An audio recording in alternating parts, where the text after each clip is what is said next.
Next nine news में आपका बहुत बहुत स्वागत है। मैं हूं आपके साथ अबरारुल हक रहमानी।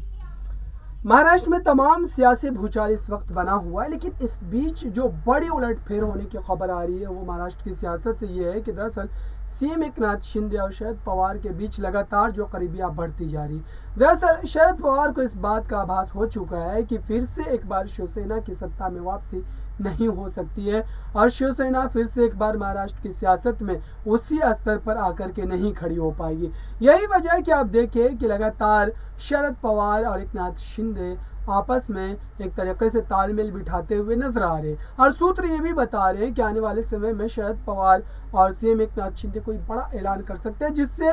सबसे बड़ी बात तो ये निकल करके आएगी कि दरअसल जिस तरीके से महाराष्ट्र की सियासत में खुद शरद पवार ने एक बड़े गठबंधन का निर्माण किया था एमवीए का, और फिर उस गठबंधन के अंतर्गत ही सरकार का गठन किया गया था, और फिर आज जो एक तरीके से बड़ी खबर उलट फिर के आ रही है कि सीएम एकनाथ शिंदे से जो ताल्लुकात बढ़ने की बात कही जा रही है, तो ऐसे में सबसे बड़ा धोखा जो यहाँ पर कहा जा सकता है वो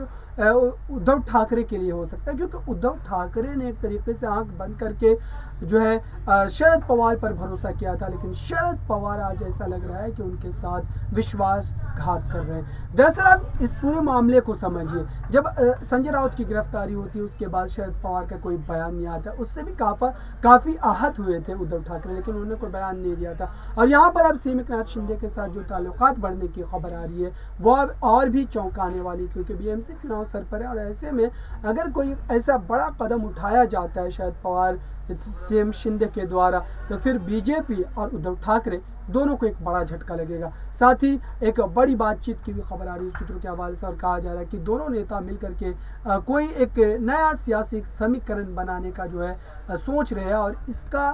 कब तक जो आधिकारिक आपको एक तरीके से बयान सुनने में आएगा, इसके लिए अभी भी इंतजार करना पड़ेगा। देखते आने वाले समय में सीएम एकनाथ शिंदे और शरद पवार के बीच क्या तालमेल जो है वो बना है और उसकी रूपरेखा किस तरीके से निकल करके आती है बाहर। फिलहाल इस खास रिपोर्ट में इतना ही। देखते रहिए ताज़ा तरीन खबरों के लिए नेक्स्ट 9 न्यूज़ को। धन्यवाद।